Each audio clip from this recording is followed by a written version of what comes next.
जय श्री कृष्ण भक्तों पापांकुशा एकादश की व्रत की कथा। धर्मराज युधिष्ठिर कहने लगे, हे भगवान, अश्विन शुक्ल एकादशी का क्या नाम है?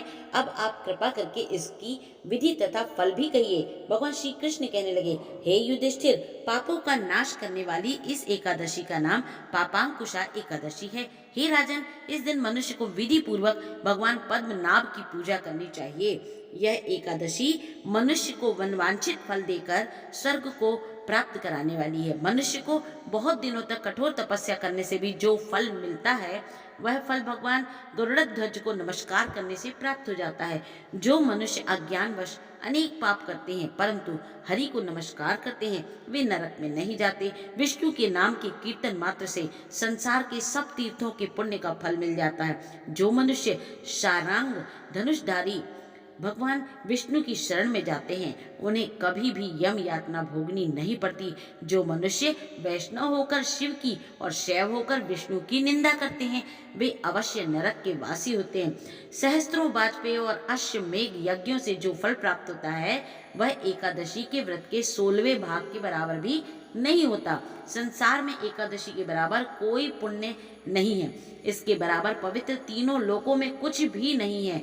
इस एकादशी के बराबर कोई व्रत भी नहीं है। जब तक मनुष्य पद्मनाभ की एकादशी का व्रत नहीं करते, तब तक उनकी देह में पाप का वास कर सकते हैं। हे राजेंद्र, यह एकादशी स्वर्ग, मोक्ष, आरोग्यता, सुंदर स्त्री तथा अन्न और धन को देने वाली है।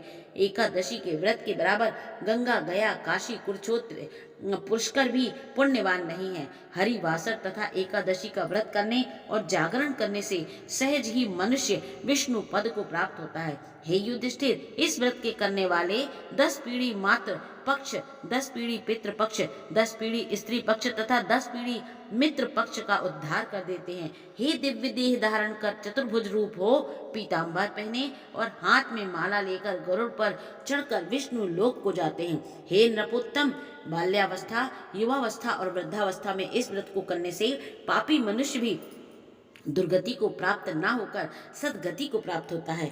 अश्विन मास की शुक्ल पक्ष की इस पापांकुशा एकादशी का व्रत जो भी मनुष्य करते हैं, वे अंत समय में हरि लोक को प्राप्त होते हैं तथा समस्त पापों से मुक्त हो जाते हैं। सोना, तिल, भूमि, गौ, अन्न, जल, छतरी तथा जूती दान करने से मनुष्य यमराज को नहीं देख पाता। जो मनुष्य किसी प्रकार के पुण्य कर्म किए बिना जीवन में दिन व्यतीत करता रहता है, वह लोहार की भट्टी की तरह सांस लेता हुआ निर्जीव के समान ही है। निर्धन मनुष्यों को भी अपनी शक्ति के अनुसार दान करना चाहिए तथा धन वालों को सरोवर, बाग, मकान आदि बनवाकर दान करना चाहिए। ऐसे मनुष्यों को यम का द्वार देखने नहीं पड़ता तथा संसार में दीर्घायु होकर धनाढ्य, कुलीन और रोग रहित रहते हैं। भगवान श्री कृष्ण ने कहा, हे राजन, जो आपने मुझसे पूछा वह सब मैंने आपको बतलाया। भक्तों, आप भी इस प्रकार से एकादशी का व्रत रहिए। जय श्री कृष्ण भक्तों।